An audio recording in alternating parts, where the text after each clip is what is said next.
Y hubo una gran expectativa cuando se anunció la diócesis de Sonsón. Hoy escuché su voz, que me llamó por mi nombre, y estoy dispuesto a seguirle y a dar mi vida por él.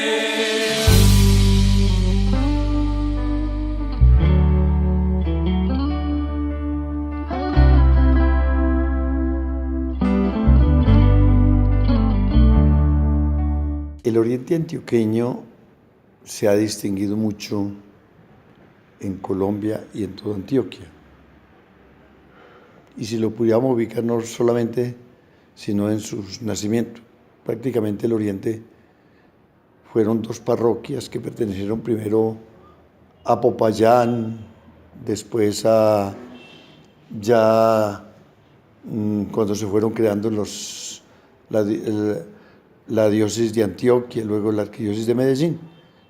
El oriente antioqueño pues siempre fue un movimiento bien importante en la formación de su comunidad.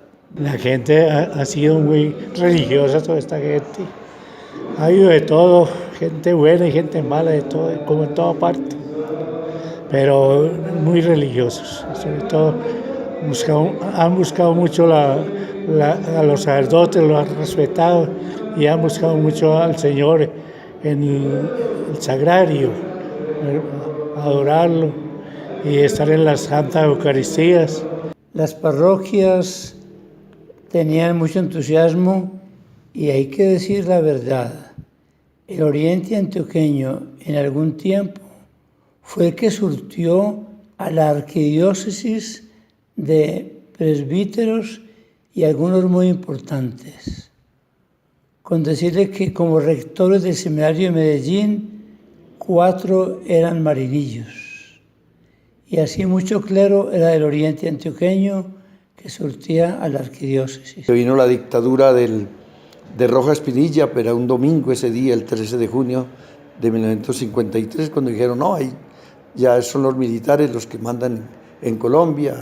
El general Gustavo Rojas Pinilla es un católico y bien importante que tuvo esa dictadura que fue, digámoslo, importante por unas partes, de acuerdo con lo que se vea, que duró hasta 1957, el 10 de mayo de 1957. Y empezó a hablarse de la posibilidad de una diócesis en el oriente antioqueño.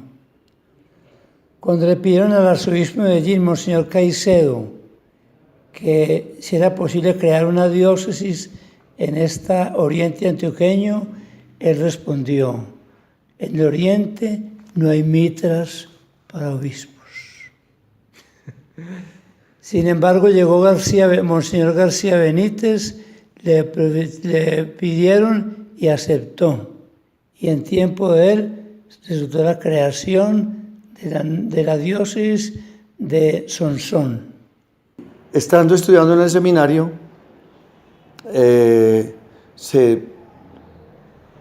se vio la necesidad, se hablaba de que iba a haber una diócesis exclusiva del oriente antioqueño.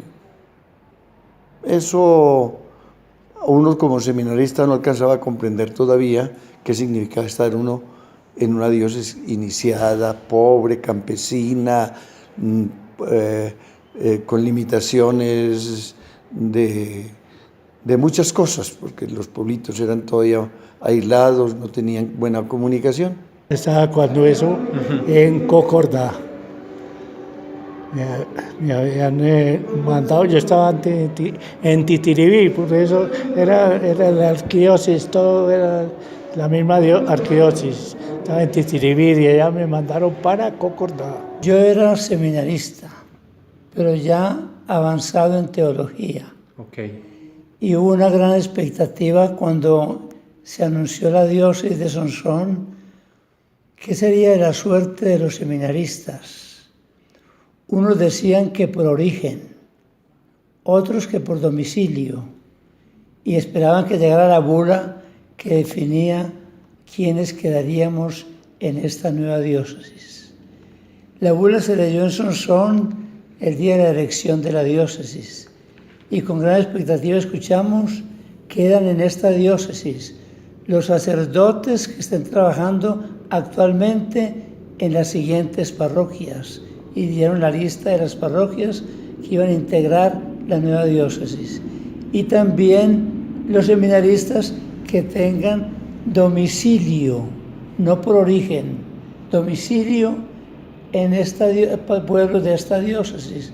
Yo tenía domicilio en Marinilla porque mis padres están de allá y yo de allá, entonces quedé en la diócesis.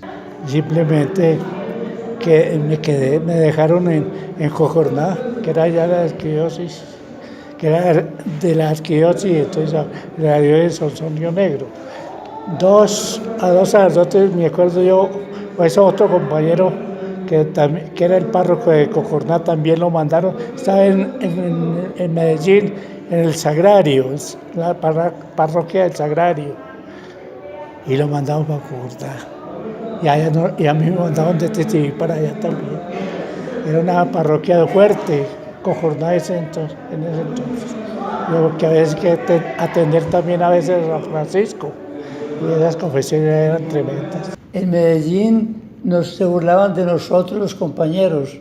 Decían, ustedes quedaron en la diócesis de las Vitorias y las Guasquilas. Y cuando supo eso, Monseñor Alfonso Uribe dijo, esperen unos añitos a ver cómo es la cosa. Yo estaba terminando apenas filosofía cuando dio el decreto, nos tocaba, pues nada decíamos contra eso. Lo que había era la dificultad, ¿dónde la sede? También salió de ese momento la sede, la catedral más importante o la iglesia más importante que había en el Oriente, un grupo de 6 obispos, unos sonsoneños o de origen sonsoneño. Incidieron, eso sí es cierto, históricamente, así lo cuenta el padre Mario Toro en su historia, incidieron para que fuera Sonsón la capital, pero Sonsón, uno salir de Las Cejas y a Sonsón eran gastarse 4 o 5 horas para ir allá. Y le cuento una anécdota. Cuando invitaban al nuncio de santidad, como 2 meses después de la elección de la diócesis, a una coronación en Sonsón, cuando se bajó del carro, miró en la plaza de Sonsón y dijo, me engañaron. ¿Por qué? Porque la diócesis está por aquí y la sede está por allá, lejana. Entonces empezaron a pensar que había que crear una concátedra. No sé, estaba como muy aislado de todo. Me acuerdo que estaba en Jojorná y fui a visitar al primer obispo, después a Sonsón, a conocerlo por lo menos. No todo el mundo estuvo de acuerdo con esta diócesis en el seminario. Algunos inclusive se retiraron de la diócesis habiendo quedado en ella porque no les gustó y les dijo el obispo, el primer obispo, ustedes se van de la diócesis porque ustedes aspiran a ser rectores de la Bolivariana, profesores de las universidades, y aquí ni hay ni Bolivariana ni universidades. Yo trabajaré con los que estén a gusto en esta diócesis, y nosotros vinimos con gusto a trabajar en esta diócesis. De la inauguración de la diócesis, pues fuimos del seminario.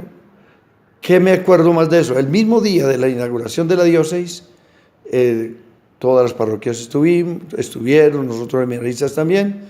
Monseñor Uribe Urdaneta, primer obispo, inició ordenaciones en La Ceja, para no ir a Sonsón a la gente y familiares, sería más costoso.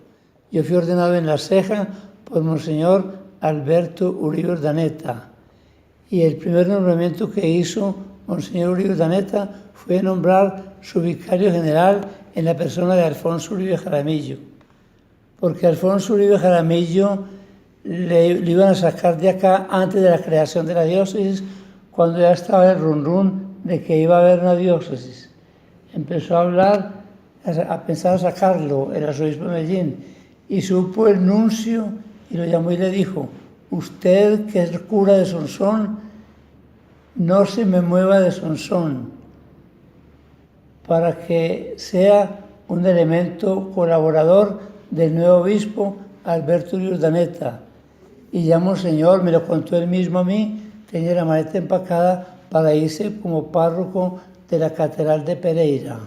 El obispo le puso mucho cuidado a su clero, que no atendía sino con cita, pues eso sí es una cosa, pero atendía a los seminaristas, teníamos que ir 15 días de las vacaciones a estar con él en Sonsón. Los de teología aparte, los de filosofía aparte, él estaba siempre con nosotros, tuvimos mucha cercanía en ese caso con Alberto Uribe. Cuando a él lo cambiamos al principio del año 60, lo nombramos un obispo auxiliar con derecho a sucesión de Cali. Él, todo ese año 60, le tocó hacer las ordenaciones de los sacerdotes del año 60 y ya el reemplazo de él casi no llegaba.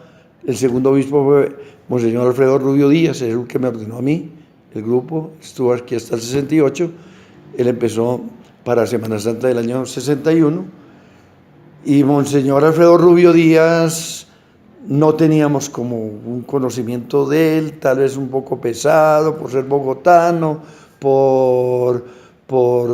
venía de Girardot, no habían llegado solamente en el seminario había uno, Santiago Espina, que estaba con nosotros en el seminario y decía, el cura Rubio, ese es el bogotano, es de buena simpatía, empatizó muchísimo, que fue también el que le tocó seguir con Monseñor Alfonso Uribe, igual, curia en Sonsón, y a él, después de que Alberto Uribe le tocó venirse de Sonsón por la catedral, por todo lo que afectó, se hizo una segunda curia, fue en la Ceja. Pero a los 10 años, él empezó en 1968 y Alfonso Uribe lo que primero hizo fue crear la concátedra. Nosotros los que conformamos el presente de esta iglesia diocesana de Sonsón Río Negro, que cumple 60 años, estamos ligados con agradecimiento al legado de los que nos han precedido, y por eso celebramos este sacrificio de alabanza. El desarrollo de mi vida de allí en adelante fue la visita a todas las zonas, a todas las vicarías, a todas las parroquias, un contacto con la realidad, y allí fui descubriendo la realidad de la armazón de la violencia y de la guerra en la región. Y por lo tanto vi que un capítulo importante de mi pastoreo estaría marcado por la atención al alivio de esa situación, a la siembra de paz.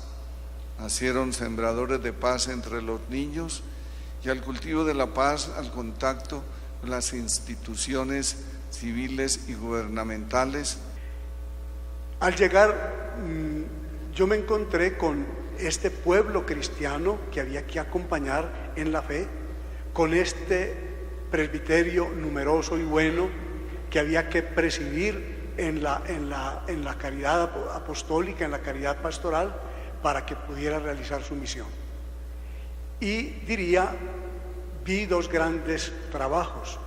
El primero, pues, conservar la obra, digamos, carismática de Monseñor Alfonso Uribe, sobre todo en el campo de las vocaciones y de la misión, y luego continuar dándole identidad a la diócesis de Sonsón Río Negro, que por los avatares de la fundación, por los problemas de la violencia, pues necesitaba una consolidación. Ese trabajo lo había empezado Monseñor Flavio desde muchos ángulos, pero especialmente desde dos. El plan de pastoral, él logró hacer 2 planes de pastoral, y la organización administrativa de la diócesis, que no existía. Pues yo continué en esa misma línea, me tocó hacer el 3er plan y orientar un poco el 4º, y continuar la organización de la curia y de toda la administración de la diócesis.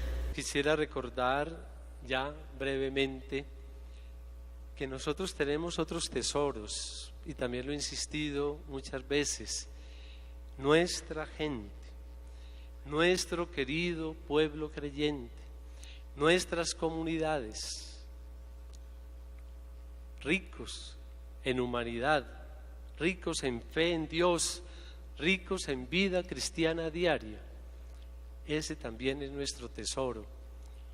Y el Papa Benedicto, en el discurso inicial en Aparecida, nos decía que la gran tarea que tenemos es custodiar y alimentar la fe de nuestro pueblo.